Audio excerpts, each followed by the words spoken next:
The curse of the name Charles haunts Britain's new king.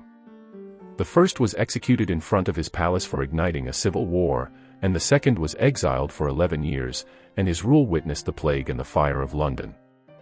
So will the third be more fortunate than his predecessors? On the 8th of September, King Charles III ascended the throne of Britain after the departure of Queen Elizabeth II. In the footsteps of his mother, Charles broke the royal traditions that allow him to choose a royal name that differs from the name he is known by others, and preferred to remain with his first name Charles. This is after years of speculation and allegations that the prince is considering choosing one of his other names from among Philip, Arthur, and George. To avoid the abhorrent legacy of Kings Charles I and Charles II of Britain. In 2005, the London Times newspaper claimed from a close friend that the Prince of Wales was considering avoiding his first name, claiming that it was tinged with great sadness, and the Guardian newspaper at the time, via another source, questioned the claim. 1. Charles I, the executed king. King Charles I is the second king of the Stuart dynasty, succeeding his father, James I. He was shy and had a speech disability. He was raised by his older brother, Prince Henry, who died unexpectedly, became the crown prince at the age of 18, and later became Prince of Wales. Charles I ruled England, Scotland, and Ireland in 1625, but he inherited not only the English throne, but also a war with Spain, as well as religious and financial problems under his father James I's reign, who left the largest debts to Britain in its peacetime history. He was famous for his tense relationship with Parliament, and he dissolved it several times. The reason for that is his strict adherence to the divine right of kings, the belief that kings are chosen by God to rule. This belief made him clash with the representatives on every issue. He also angered his subjects and Protestant groups by marrying Henrietta Maria, the youngest daughter of the King of France, the Catholic Henry IV, and this marriage was considered a close deal to improve relations between the two religiously feuding and politically competing countries. Despite this, the royal couple's relationship and love of art and culture deepened so that historians consider Charles I to be one of the greatest art specialists.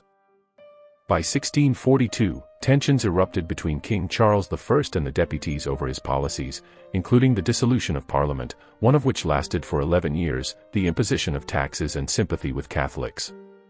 All of which eventually led to a civil war that plunged the entire country into a state of division and chaos, which finally led to an unprecedented historic incident, as the king was arrested, accused of high treason, and executed in front of Whitehall Palace in central London in 1649 after a rule that lasted 24 years. 2. Charles II, the fugitive king.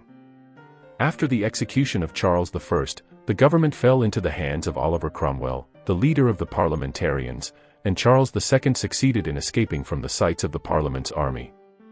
But after nearly 11 years, Cromwell died, and the fugitive king was negotiated to return.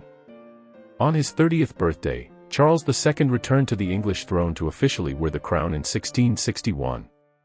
King Charles II, son of Charles I, was exiled for nearly a decade before finally taking the throne in 1660. Like his father, Charles II's legacy was also controversial, as Charles II dissolved Parliament in 1679. He was also sympathetic to Catholics and converted to Catholicism on his deathbed, which angered the English Protestants. He was a madman, and historians claim that Charles II, who surrounded himself with concubines and prostitutes, had at least 14 illegitimate children. In 1665, the Great Plague of London struck the country, and lasted around 18 months, taking lives of approximately 100,000 people, who at that time represented the quarter of the city's population. Charles II escaped to Salisbury to avoid the outbreak. But only few months after the disease, the Great Fire of London hit the city. The fire burned nearly 13,200 homes and 87 churches, including St. Paul's Cathedral. In 1685, Charles II suffered a sudden brain stroke and died at the age of 54. The way of his demise and his declining popularity planted suspicions of poisoning. Advanced medical opinions suggest that his illness symptoms seem to be similar to those of uremia, which is a syndrome associated with kidney dysfunction. After his death, his brother James II succeeded him, the one that Charles II asked to take care of his mistresses. However, James II turned to be even more controversial, and was thrown down in the so-called Glorious Revolution of 1689. But that is another story.